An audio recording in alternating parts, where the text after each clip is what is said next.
हमारे साथ executive editor Manoj Saini ji इस वक्त लाइव जुड़े, सीधा रुख करते हैं। मनोज जी, तमाम मिनिस्टर्स का यही कहना है कि हर वर्ग का ध्यान रखा गया है और चुनावी बजट ये बिल्कुल नहीं होगा, लेकिन अब से करीब आधा घंटा समय शेष रह गया है। 11 बजे स्पष्ट हो जाएगा कि आखिर किस वर्ग को साधने के लिए सरकार ने क्या इस बजट में रखा है।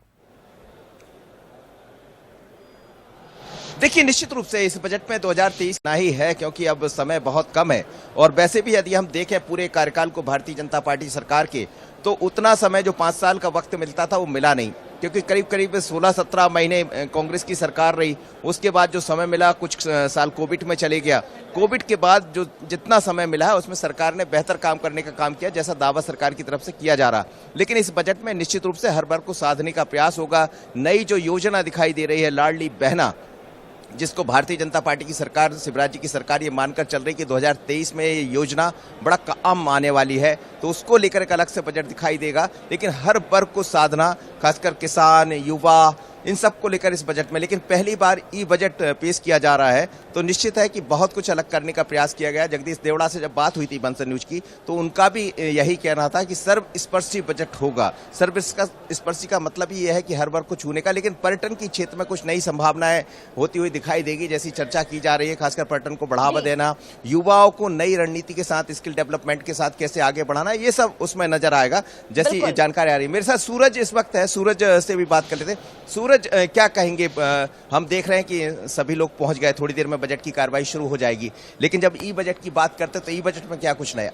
देखिए, ई बजट टेक्नो फ्रेंडली बजट है कि खासतौर से किस तरीके से टैबलेट के जरिए बजट पढ़ाया जाए, क्योंकि लगातार सरकार काम कर रही है कि कैसे हम टेक्नोलॉजी का प्रयोग करके जनता के बीच जाएं और नई नई तकनीक का प्रयोग करें। शायद यही कारण है कि आईपैड यहाँ पर दिया जाएगा। जब बजट भाषण होगा उसकी कोई सॉफ्ट वो हार्ड कॉपी नहीं होगी, यानी कह सकते हैं जो प्रिंटेड एक कॉपी मिलती थी किताब, वो नहीं मिलेगी, लेकिन सॉफ्ट कॉपी है या हार्ड कॉपी। लेकिन मतलब ये है कि जनता ये चाहती है कि सरकार क्या उन्हें देगी। चुनावी साल है, वित्त मंत्री से जिस तरीके से हमारी बात हुई थी वो स्पष्ट तौर पर कह रहे हैं कि हम ज्यादा से ज्यादा जनता के हित में फैसला लेंगे।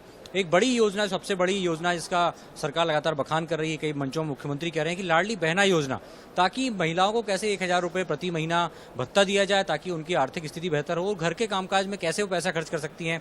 इसके अलावा किसानों की बात सरकार लगातार कर रही है कि किसानों की कैसे आय दुगनी की जाए, जैविक खेती को कैसे बढ़ावा दिया जाए, कैसे पारंपरिक खेती को बढ़ावा दिया जाए, ताकि उनकी लागत कम आए और उत्पादन जो है फसलों का दाम उनको ज्यादा मिले। मनोज जी, बिल्कुल बिल्कुल, जैसा सूरज भी बता रहे हो। लेकिन बजट में आप देखिएगा, थोड़ी देर बाद यहाँ मैं विधानसभा में हूँ, इस वक्त गहमा गहमी आपको दिखा देता हूँ कि कार मंत्रणा हुई है और पीएस अभी जा रहे हैं और ये चर्चा हो रही अंतिम दौर में। उसके बाद विधानसभा अध्यक्ष की चर्चा होने के बाद थोड़ी ही देर में कार्रवाई शुरू हो जाएगी। प्रयास यही है कि ज्यादा से ज्यादा लोगों को इस बजट का लाभ मिले, हर वर्ग को छूने का प्रयास होगा सरकार की तरफ से।